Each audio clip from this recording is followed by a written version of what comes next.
Welcome back. You are listening to the home of forbidden romances. Prepare yourself, because tonight's story will leave you breathless. The barrel of the suppressed pistol was cold against his temple, but not nearly as freezing as the realization that shattered Julian's heart in that instant. "I told you, detective," the voice whispered, silky and terrifyingly familiar, devoid of the stutter he had grown to adore. "Curiosity kills the cat. But in your case, it's going to kill the alpha." Julian, tied to the steel chair with zip ties biting into his wrists, forced his swollen eye open to look at his executioner. Standing amidst the carnage of 10 dead cartel enforcers, wearing a pristine, blood-spattered white suit, was his roommate. Not Silas, the clumsy, doe-eyed librarian who cried when he stepped on a snail. This was someone else entirely. This was the Viper of Viridia, and he was racking the slide of his gun. 3 months earlier, Julian Vance considered himself a simple man. He was a private investigator with a revoked police badge, a mountain of debt, and a distinct lack of patience for the absurdity of the city's criminal underworld. As an alpha, society expected him to be at the top of the food chain, aggressive, dominant, and successful. Instead, he was scraping by, living in a rent-controlled apartment that smelled perpetually of damp plaster and old coffee. The only bright spot in his dismal existence was Silas. Silas Moore was the perfect roommate.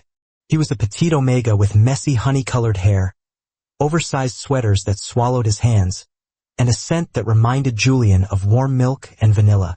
He worked at the city archives, or so he said, and spent his evenings reading poetry on the fire escape. "Julian."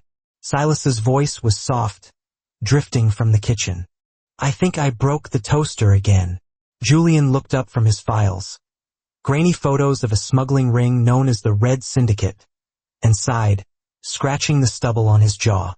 He walked into the kitchenette. Silas was standing there, holding a piece of charred bread, looking at Julian with wide, apologetic teal eyes. "It's fine, see," Julian said, his voice dropping to that instinctive, rumbling register alphas used to soothe distressed omegas. He took the burnt toast gently from Silas's hand. "I'll fix it. You just sit down. Drink your tea." "You work too hard," Silas murmured, hopping onto the counter, his legs swinging. "You smell like stress and cheap cigarettes. Did you find the bad guys yet?" "Not yet," Julian grunted, popping the toaster mechanism back in place. "The Red Syndicate is like a ghost. Their leader, this Viper character. Nobody has seen his face. Rumor is he's an Alpha Prime, some 7-foot monster who eats rivals for breakfast. I find him, I clear my name with the precinct, and we can finally move to a place that doesn't have rats in the walls." Silas blew on his tea, hiding a smile behind the rim of his mug. "A 7-foot monster? Sounds scary. Maybe you should stop looking. Sounds dangerous." "I protect us, Silas." "That's the deal," Julian said, leaning in to ruffle Silas's hair. The omega leaned into the touch, purring slightly. It triggered every protective instinct in Julian's biology.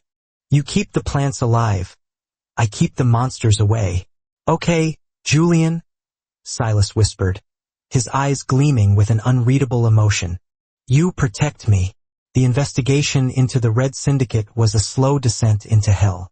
Julian was tracking a shipment of illegal suppressants, drugs used to force omegas into painful, artificial heats for trafficking purposes. It was a sick trade, and the trail led him to the docks, the territory of a rival gang, the Iron Skulls. Julian's contact was a twitchy beta named Rix. They met in an alleyway behind a noodle bar where the neon lights buzzed like angry hornets. "You're asking the wrong questions, Vance," Rix hissed, passing a folder over. "The Viper isn't just a boss. He's a phantom. The Iron Skulls tried to take his territory last week. They found their top 3 lieutenants hanging from the bridge, skinned. The Viper didn't use a hit squad. Forensics said it was one guy. One guy with a blade. One guy." Julian scoffed, lighting a cigarette to mask the scent of rotting garbage. "Unless he's a super soldier, that's impossible. Just read the file. And Vance? Watch your back. The skulls know you're sniffing around. They think you work for the Viper. As Julian turned to leave, the air shifted. The distinct, acrid scent of unwashed alpha pheromones flooded the alley. Julian didn't have time to react before a pipe connected with his ribs. He went down hard, the breath driven from his lungs. 3 men emerged from the shadows, wearing the skull-print bandanas of the rival gang. "Look what we have here," the leader sneered. A massive alpha with a scar running through his lip. The Viper's pet detective. Julian scrambled back, reaching for the piece at his hip, but a boot stomped on his wrist, shattering the radius. He screamed, the sound raw and guttural. "We're going to send a message to your boss," the leader growled, pulling a serrated knife. "Tell the Viper his territory is forfeit." Julian's vision blurred. He was going to die here, in a puddle of dirty rain, over a misunderstanding. He closed his eyes, thinking of Silas. Who would pay the rent? Who would kill the spiders in the bathroom? Thwip. A soft sound, like air being sliced. The pressure on Julian's wrist vanished. Something warm and wet splashed across his face. He opened his eyes. The leader was standing there, looking confused. Then, slowly, the top half of his head slid off, severed cleanly at the jawline. His body crumpled. Standing behind the falling corpse was a figure cloaked in a black tactical trench coat, a hood pulled low. In one hand, the figure held a monosodium katana that hummed with vibration technology. The other 2 gang members froze, their pheromones spiking with terror. "Who are you?" one screamed. The figure didn't speak. He moved. It was a dance of slaughter. The figure moved with a fluidity that shouldn't have been possible, dodging gunfire with minimal effort, the blade flashing like a strobe light. In 3 seconds, the remaining attackers were dead. Julian gasped, clutching his broken wrist, trying to focus on his savior. The figure sheathed the blade and turned toward him. The scent. It was masked, heavily, by chemical neutralizers, but underneath, there was a faint, lingering note. "Vanilla? Get up," the figure said. The voice was modulated, mechanical. "Leave this place. Stop digging. Wait." Julian rasped, trying to stand. The figure grappled, hooked up the fire escape, and vanished into the night, leaving Julian alone with the corpses. Julian stumbled into the apartment 3 hours later, soaked and cradling his arm in a makeshift sling. Silas was on the couch, knitting a scarf. He looked up, and the color drained from his face. "Julian! Oh my God!" He rushed over, his small hands fluttering over Julian's injuries. "What happened? I'll call an ambulance." "No police, no hospitals," Julian grunted, leaning his heavy weight on the smaller man. "Just help me to the bathroom. I have a med kit." Silas moved with surprising strength, supporting Julian's weight as he guided him to the bathroom. He sat Julian on the closed toilet lid and began to strip away the soaked shirt. "You need stitches," Silas said, his voice trembling. "And your wrist."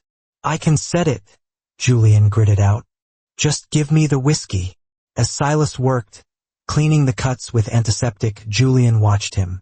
Silas was pale, his hands shaking slightly as he dabbed at the blood. He looked terrified. It made Julian feel guilty. He was bringing his violent world into their sanctuary. "I saw someone tonight," Julian murmured, the pain making him lucid and hazy at the same time. "Who?" Silas asked, keeping his eyes on the wound he was dressing. "The one who killed them." He moved like water. It was the Viper's enforcer, had to be. Julian hissed as the alcohol stung. "See, the way he killed them. It was efficient. Brutal. But what?" Silas paused, his eyes locking with Julian's. "He smelled like vanilla. Like you." For a fraction of a second, the air in the bathroom went cold. Silas's pupils dilated. But then he blinked, and the moment was gone. He let out a nervous, wet laugh. "Vanilla is a common scent, Julian. Maybe he just likes baking cookies before he murders people." "Yeah," Julian chuckled darkly. "Maybe." Silas finished bandaging the arm. "You need to stop, Julian. Please, Next time, there won't be a guardian angel. I can't stop, see? They almost killed me. It's personal now. Silas turned away to wash the blood from his hands in the sink. The water ran red. He stared at his reflection in the mirror, his expression hardening into something cold and imperious that Julian couldn't see from behind. Personal? Silas whispered to the sink. Yes, it is. The breakthrough came 2 weeks later. Julian found the location of the main distribution hub for the Iron Skulls. They were planning a massive raid on the Viper's territory that night. Julian wanted to be there to get evidence, to catch the Viper in the act of retaliation. He left the apartment while Silas was napping. The hub was an abandoned textile factory on the outskirts of the city. Julian positioned himself on a catwalk high above the main floor. Below, 50 armed men from the Iron Skulls were loading crates. Tonight, we take the city back, their new leader shouted. Suddenly, the lights cut out. Darkness swallowed the warehouse. Then, a single spotlight clicked on in the center of the room. Sitting on a crate in the middle of the 50 armed men was a figure. He wore a white suit, immaculate and sharp. His legs were crossed elegantly. He was small, almost delicate looking. He wasn't wearing a mask. Julian peered through his camera lens, zooming in. His heart stopped. The breath left his lungs in a painful wheeze. It was Silas. But it wasn't his Silas. This man sat with the arrogant posture of a king on a throne of skulls. His expression was bored. "Who are you?" the Iron Skull's leader bellowed, raising his rifle. Silas uncrossed his legs and stood up. He didn't pull a weapon. He simply released his pheromones. Usually, an omega scent is distressing or enticing. But a prime omega? A prime omega scent can bring an alpha to their knees. The wave of power hit Julian up on the catwalk like a physical blow. It was the scent of ozone, crushed orchids, and suffocating, absolute dominance. It was the smell of a storm. Below, the weaker alphas dropped their weapons, clutching their heads, whining in primal submission. The stronger ones staggered. "I am the one you have been annoying," Silas said. His voice was amplified by the acoustics of the silent factory. It was calm, cold, and terrifying. "I am the Viper. Kill him!" the leader screamed, fighting the submission instinct. Silas snapped his fingers. From the shadows of the rafters, figures dropped. The Red Syndicate assassins. But Silas didn't just watch. He moved. He drew a gold-plated pistol from his jacket and walked forward. He didn't run. He walked. Every shot was a kill. Headshot. Heart. Headshot. An alpha rushed him with a machete. Silas ducked under the swing with the grace of a dancer, grabbed the man's throat with one hand, and crushed his windpipe with shocking strength before tossing the 200-pound man aside like a ragdoll.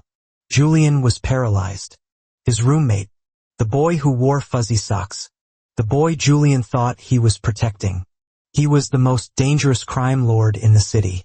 Julian's camera slipped from his sweating hands. It clattered against the metal railing. Clang. The sound echoed through the slaughter. Silas stopped. He froze in the middle of the room, surrounded by bodies. Slowly, he tilted his head up, looking directly at the dark catwalk where Julian was hiding. Silas smiled. It wasn't a nice smile. "Come down, Julian. Dinner is getting cold." Julian ran. He didn't know where he was going, just that he had to get away. But the exits were blocked. Syndicate enforcers emerged from every door, weapons trained on him. They dragged him down to the main floor. They zip-tied him to a chair in the center of the carnage. Silas walked over, stepping delicately over a pool of blood. He holstered his gun and stood in front of Julian. Up close, the dominance rolling off him was intoxicating and terrifying. "I tried so hard," Silas sighed, wiping a speck of blood from his cheek. "I played the good little Omega. I let you feel big and strong. Why couldn't you just let it be? You're a monster," Julian spat, pulling at his bonds. "You lied to me. Everything was a lie." "Not everything," Silas said softly. He reached out, his fingers tracing Julian's jawline. Julian flinched, but the touch was electric. I really do like your coffee. And I really do hate spiders. Why the charade? Why live with a broke PI? Because, Silas leaned in, his lips brushing Julian's ear. It's the last place anyone looks. And I was bored. Then I found you entertaining. You were so determined to save me. It was cute. Cute. Julian growled, his alpha pride stinging more than his broken wrist. I risked my life for you. And I saved yours. Twice. Silas pulled back, his eyes narrowing. Tonight, the Iron Skulls were going to raid our apartment. They found out where I was sleeping. If I hadn't come here and wiped them out, they would have killed you in your sleep just to get to me. Silas walked around the chair, his hand resting on Julian's shoulder. So here is the dilemma. You know who I am. By the laws of the syndicate, you have to die. He pulled the gun again. He pressed it to Julian's temple. Prepare yourself, Silas whispered. Julian closed his eyes. Do it. The silence stretched. A lifetime passed in a second. Then the pressure of the gun vanished. Julian heard the safety click on. But Silas's voice came from in front of him again.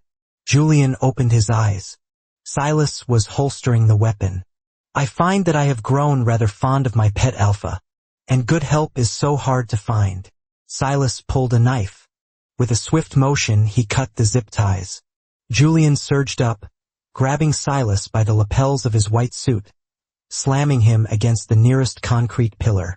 The enforcers raised their guns, but Silas held up a hand, stopping them. Julian was breathing hard, his face inches from Silas's. Don't you ever call me a pet. Silas didn't flinch. He looked up at Julian, eyes heavy-lidded and dark with intent. The power dynamic shifted again. Julian was physically stronger, pinning him, but Silas held all the cards. Then prove you aren't one, Silas challenged, his voice dropping an octave. You wanted to find the Viper? You found him. Now are you going to arrest me, Julian? Are you going to drag me to jail? Julian looked at the bodies around them. He looked at the man he had fallen in love with, the ruthless killer hidden inside a soft shell. He thought about the corrupt police force that had fired him. He thought about the way Silas had saved him in the alley. Julian's grip on Silas's jacket loosened, turning into a caress. He buried his nose in Silas's neck, inhaling the scent of vanilla and gunpowder. It was the most addictive thing he had ever smelled. No, Julian whispered against Silas's skin. I'm not going to arrest you. Good, Silas murmured, wrapping his arms around Julian's waist, pulling the larger man down into a bruising kiss. Tasted like iron and victory. Because we have a lot of work to do. And I need a partner who isn't afraid to get his hands dirty. Julian pulled back, looking into the eyes of the city's most dangerous crime lord. I'm still making you pay your half of the rent. Silas smirked, the expression sharp enough to cut glass. Deal. Now take me home, Julian. I'm exhausted, and you still owe me dinner. And that is how the Viper tamed the wolf, proving that sometimes the most dangerous thing in the room isn't the one with the biggest muscles, but the one with the sweetest smile. If you enjoyed seeing Silas flip the script and take absolute control, destroy that like button. And tell me in the comments. Would you forgive a lover who lied about their identity to save your life? Or is the betrayal too deep? I'll be reading your answers. Subscribe for the next chapter. Until then.